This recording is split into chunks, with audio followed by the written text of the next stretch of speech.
I thought so too when I was 10. My mom just stood there, dead silent. My dad climbed into my attic like it was just a room, not the same oven I sweated in, while my sister played princess in her custom-painted palace downstairs. I hadn't spoken to my mother in 6 years, maybe 7 if you counted the time she called to ask for money without even saying hello first. So when my phone rang that Thursday afternoon and her name flashed on the screen, I just stared at it for a while. I was in my office, flipping through property listings for a couple in their late 20s looking for a starter home in Murfreesboro. It was quiet except for the hum of the ceiling fan and the occasional click of my mouse. Business had been good. Real estate in Tennessee was booming, and I had worked hard to build a reputation. My phone kept buzzing. Finally, I picked up. "Hello. Easton, sweetheart," she said, her voice all sugar. Too sweet, too rehearsed. "It's so good to hear your voice." My chest tightened instantly. That tone. She only used it when she wanted something. I leaned back in my chair, looking out the window. "What do you need?" I asked. She laughed, light and forced. Always so direct. I missed that. I didn't say anything. There was a pause, then she sighed, and I heard it. That undercurrent of desperation she was trying to mask. "We lost the house. Things have been hard, and we need a place to stay. Just for a little while." I closed my eyes. Harper. Was she part of this? Who's we? Me and your father. And Harper, too. Just until we get back on our feet. I promise it won't be long. Of course it was all 3 of them. Like a cursed package deal I didn't order. Hearing her voice brought it all back. The long nights sweating in that attic. The way Harper used to show off her princess-themed master bedroom while I tried to plug the leaks above my head with old towels. I remembered the smell of insulation, the sound of raccoons scratching somewhere behind the walls, and my mother standing in the hallway downstairs saying I should stop being dramatic. I swallowed hard. "I have room," I said slowly. "Oh, thank God. I knew you'd come through. But it's not what you're used to." She laughed again. "We don't need luxury, honey. Just a roof over our heads." I didn't respond right away. "You'll get one," I said. "That's for sure." After we hung up, I sat there for a while, staring at the photo on my desk. It was from last year, me holding the keys to the house I just closed on for a young single mom. She was crying in the picture. I wasn't crying now, but my hand was shaking just a little. They were coming, and I had already decided where they were going. Up, back to the attic. The first time I saw the attic, I was 9. Dad opened the narrow door at the end of the hallway like he was revealing some kind of treasure. The air inside smelled like dust and fiberglass. The stairs creaked under our feet as we climbed up, him ahead of me, cheerful like we were going on a little adventure. He pulled the chain hanging from the single bulb in the ceiling. The light flickered once, then held steady. "It's not so bad, is it?" he said, grinning. I looked around. The ceiling slanted down on both sides, making the room feel like it was shrinking in. There were no windows, just a vent that barely moved air and a couple of old moving boxes in the corner. I didn't say anything. I didn't have to. That evening, they sat me down in the living room. Mom had that look she always used when she was about to pretend something awful was perfectly normal. Harper sat cross-legged on the floor, still in her ballet outfit, clutching a juice box. "We've been thinking," Mom began, "and we've decided it makes more sense for Harper to have the master bedroom. She needs space. She's growing." I blinked. "So where am I supposed to sleep?" Dad jumped in before I could say more. "The attic.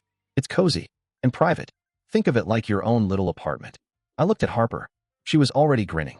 "I can have the big closet?" she asked. "Of course," Mom said, beaming. "You deserve it, sweetie." "And the desk by the window?" "All yours," Dad said. I remember standing up. "I don't want to sleep up there. It's gross." My mother's smile faded slightly. "Easton, don't be difficult. This is what's best for everyone." Dad's voice turned firm. "We're doing this for the good of the family." I wanted to yell, to say how unfair it was.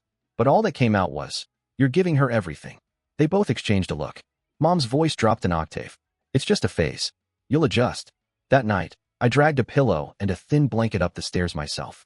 The bulb buzzed softly above me, and the air was thick with heat. The attic door shut behind me with a click that echoed in my ears for years. The attic never got any easier. Summer was the worst.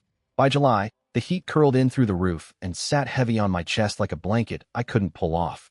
There were nights I'd lie there sweating through my shirt, listening to the whir of a broken fan I bought with birthday money. It was the same year Harper got a new vanity in her room. White and gold, with little light bulbs around the mirror. I heard Mom cooing when it was delivered. "My little star deserves the best," she said. I was in the hallway, carrying my own laundry down to the basement. That kind of thing happened all the time. I'd come home from school, and Harper's room would be freshly painted, lavender one year, seafoam green the next. She got a reading nook, a Bluetooth speaker, even one of those canopy bed frames with the gauzy curtains. Meanwhile, I had a mattress on the floor, a pile of comic books in a milk crate, and a window unit Dad swore he'd install but never did. So I stopped asking for things. I got a job at 14, stocking shelves at the grocery store down the road. Minimum wage. Trash hours. But I didn't care. I saved every cent. After school, I'd change out of my sweat-soaked shirt and ride my bike 2 miles just to bag groceries. I'd get home late, too tired to eat, and still climb up those narrow stairs with my knees aching. The attic made me invisible. They forgot I was up there half the time. They only remembered when something needed doing, when the lawn got too long or Dad's car needed washing. I used to cry sometimes, quietly into the pillow so no one would hear. But eventually the tears dried up, and what took their place was something sharper. Something cold. I decided I wasn't going to be like them. I wasn't going to wait for someone to hand me a better life. I was going to make one. Every hour at work, every textbook I read, every dollar I tucked away, it was fuel. The attic wasn't a room anymore. It was a reason to get out and never look back. I was eating a cold sandwich at my desk when the call came in. It was Dad's number this time. That alone told me it was serious. He hadn't called me in years, not directly. Not unless he needed something. I let it ring 3 times before answering. "Easton," he said, flat. "No warm-up. We're in a tough spot. We lost the house." I didn't say anything. He cleared his throat. "Your mother and I, well, things didn't go the way we hoped. And Harper's not in a position to take us in." Of course not. Harper never was good for anything when things got hard. Only when it was time to receive, never give. "We just need a place to stay," he continued. "Temporary. We'll get back on our feet. Just a month or 2. I wiped my hand on a napkin and stared at the wall for a few seconds. "Yeah," I said. "You can stay here." A pause. "Really?" He didn't sound grateful. Just surprised. "Sure." He exhaled. "That's thank you, son." I hung up without saying goodbye. That night, I walked up to the attic in my house. It was nearly identical to the one I grew up in. Small, slanted ceilings, a single bulb hanging from a chain. I had never used it for anything but storage. Until now. There were a few boxes I pushed to the side, holiday decorations, old clothes I hadn't donated yet. I pulled down the dusty blinds, plugged in a floor fan, and opened the one tiny window to let the heat bleed out. No insulation. No AC. Perfect. I didn't feel angry. Not exactly. It was more like balance. Like I was realigning something that had been crooked for too long. The next morning, I put clean sheets on the mattress I dragged up there. Thin ones. I didn't want them suffocating, but I didn't want them comfortable either. I stood in the doorway, arms crossed, and stared at the space. It was tight, stuffy, forgettable, just like it had been for me. They wanted a place to stay? They'd get exactly what they gave, and not an inch more. They pulled into the driveway just after 6 in the evening. The car was old and tired-looking, one of those faded beige sedans that rattled a little when it idled too long. I watched from the living room window, arms folded across my chest. Dad stepped out first, slow like his knees hurt. His hair was grayer than I remembered, and his shirt clung to him like he'd been sweating through the drive. Mom followed, moving a little faster, carrying one of those floral print tote bags she always used as luggage. Her makeup was a little smudged around the edges, and she looked thinner. Worn. Then the back door opened, and Harper slid out like nothing had changed. Perfect posture, sunglasses still on, like this was just a weekend getaway. I waited until they reached the porch before opening the door. "Hey," Mom said, smiling like we were picking up right where we left off. "You look healthy." "Been a while," I said. Dad gave a stiff nod. "Appreciate you letting us stay." Harper stepped forward, arms wide. "Easton, come on, don't be cold. We're family." She went for a hug before I could stop her, wrapping herself around me like a politician greeting a voter. I let her do it, arms by my sides. "You look good," she said, stepping back, adjusting her sunglasses. "House is cute. Real estate must be treating you well." I didn't answer, just turned and opened the door wider. "Come in." They shuffled inside, taking in the place like tourists. Harper complimented the kitchen tile. Mom sighed, "You've done so well for yourself." Dad said nothing. I led them through the hallway, past the guest room they didn't know existed, past the clean, cool living room, past the freshly made downstairs bed that I never once offered them. And then I stopped at the pull-down ladder in the hallway ceiling. Dad squinted. "What's this?" I pulled the string and let the steps fall. "That's where you'll be staying," I said. Mom blinked. "The attic." I nodded. "It's private. Quiet. Plenty of space. But we thought maybe the guest room," she started, her voice trailing. "I thought so too," I cut in, "when I was 10. Dad's mouth tightened. Harper looked confused for a second, then gave a soft, breathy laugh like it was all a joke. "You're serious," she said, voice tilting with disbelief. "Completely," I said. And then I climbed the stairs, holding the railing like it was a podium. "This is the part," I said, turning to face them, "where you get to see what it was like." The attic was hotter than usual that day. The air hung still, heavy with the late summer humidity that crept in through the roof. I stood at the top of the stairs, letting them all climb up behind me, Dad first, slow and stiff, then Mom, fanning herself with a crumpled piece of mail, and finally Harper, who had to duck under the low beams and immediately scrunched her nose. "Oh my God," she muttered. "It smells like dust and cardboard." "Watch your head," I said flatly, not looking back. Dad let out a breath. "Bit cramped, isn't it?" "Perfectly fine," I said, turning to face them. "That's what you used to say, remember? It's just temporary. It's cozy. You'll adjust." I looked right at him. He didn't respond, just rubbed the back of his neck and glanced at the slanted ceiling. Mom's voice was softer now. "Easton, this is a bit extreme. We're not as young as we used to be." "Neither was I said. "Not when you put me up here. 9 years old, sleeping on a cot under a leaking roof." "Don't be dramatic," she said too quickly, the automatic tone kicking in. "No, go ahead," I said. "Tell me again how it was all for the good of the family." She didn't answer that. Just looked around like the space might rearrange itself into something more comfortable. Harper sat on the edge of the mattress I'd laid out, grimacing. "This is where you stayed? All those years?" I gave her a look. "Yep. While you were downstairs, we're decorating your room every 6 months. She opened her mouth to say something but shut it just as fast. "This isn't necessary," Dad finally said, his voice low, gravelly. "You've made your point." I crossed my arms. "No, not yet." He met my eyes, and for the first time in as long as I could remember, he didn't look stern or smug. He looked tired, worn down, maybe even ashamed. Harper shifted. "Look, Easton. I didn't really think about it back then. I was a kid." "I know," I said quietly. "You were just enjoying the perks. The real decisions came from them." Mom started to speak again, but I cut her off. "You made me invisible up here," I said. "You gave me the worst part of the house and told me it was love. Now you get to sleep in it." The silence that followed stretched long. No excuses. No spin. Just the realization settling over them. Thick as the heat, they were finally in my shoes. And there wasn't a damn fan in the world that could cool the truth. The first week passed slowly, and I let it. The attic held heat like a clenched fist. By noon, the temperature was unbearable. I could hear the fan running constantly, blades ticking in protest, but it didn't do much. At night, the wooden beams above creaked with the shift in temperature, and every now and then, I'd hear Dad curse softly when he hit his head. I kept the downstairs cool, of course. Central air ran just fine through the rest of the house. On the third day, I found Mom in the kitchen wiping sweat from her neck with a dish towel.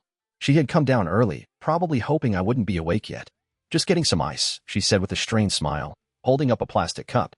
"Help yourself," I said, walking past her to the fridge. She didn't say thank you. Back upstairs, they avoided talking to me. Most days, they stayed confined to the attic, only coming down when absolutely necessary. I left water bottles on the stairs once, not out of kindness, but because I knew the gesture would sting more than it helped. Just like they used to leave dinner trays on the floor outside my attic door. No conversations. Just delivery. Harper visited on the 5th day, breezing in with a reusable grocery bag and her sunglasses still on. "Hey," she said, too upbeat. "Brought snacks. And some new batteries for that weak little fan." She handed me the bag like it made everything fine. I stepped aside without a word, letting her head up. I could hear her talking loudly once she reached the top. Mom's voice wavered with gratitude, but Dad stayed silent. Later, she came back down and found me in the backyard, watering the plants. "This is ridiculous," she said. "They're struggling, Easton." "I know," I said, not looking at her.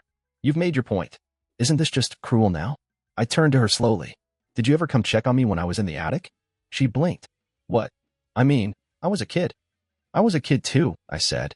"You just had a better room." She didn't respond. Just stood there, lips pressed together, the way she used to when she couldn't think of a comeback.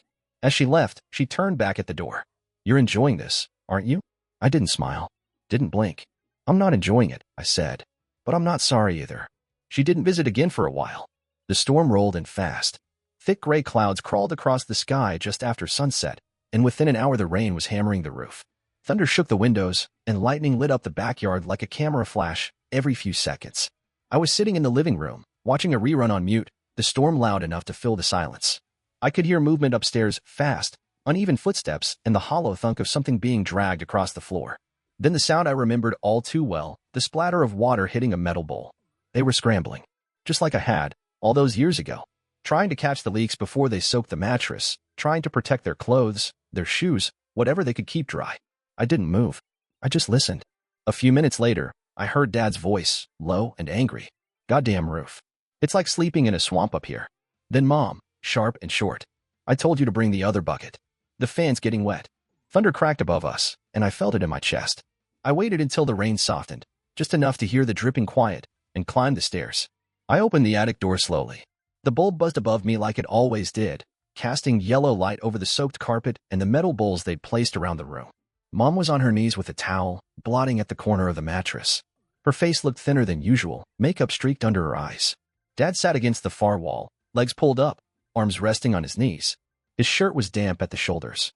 He looked like a man who had finally run out of ways to pretend he wasn't losing. Harper wasn't there. Of course not. Neither of them looked up until I spoke. You remember when you told me I was being dramatic? I asked.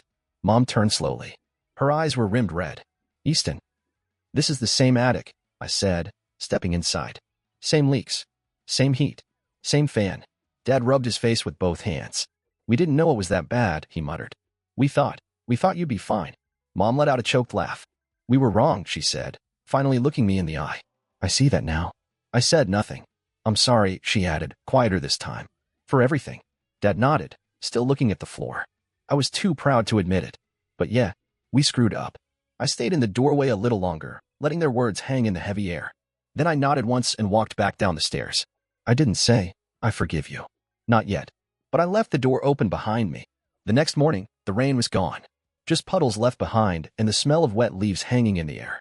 The sky was pale and cloudless, the kind of quiet that comes after a storm outside and inside.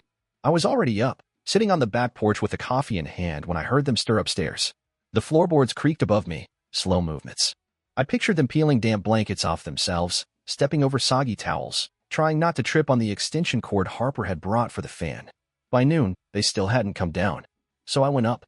When I opened the attic door, Dad was sitting cross-legged by the little window, his face drawn and tired. Mom was folding up the wet bedding, her movement sluggish. You can come downstairs now, I said. They both looked up. Why? Dad asked warily, like it might be a trick. I didn't answer. I just turned and started down the stairs. They followed me this time, quiet. I led them through the kitchen and out the back door, past the garden and the shed, to a little gray building tucked in the far corner of the yard. One story. Fresh siding. Brand new window units humming softly. I pulled the key from my pocket and handed it to Mom. This is for you. She stared at it like it might burn her fingers. What is this? She asked. A guest house. Renovated last winter. Fully insulated. AC, private bathroom. No stairs. Dad stepped past her and opened the door. Inside was a small living area with a couch, kitchenette, and a clean, made-up bed. It wasn't fancy, but it was warm, dry, comfortable. You had this the whole time? He asked quietly. I nodded. So, the attic, Mom started. Was a lesson, I said. Not revenge.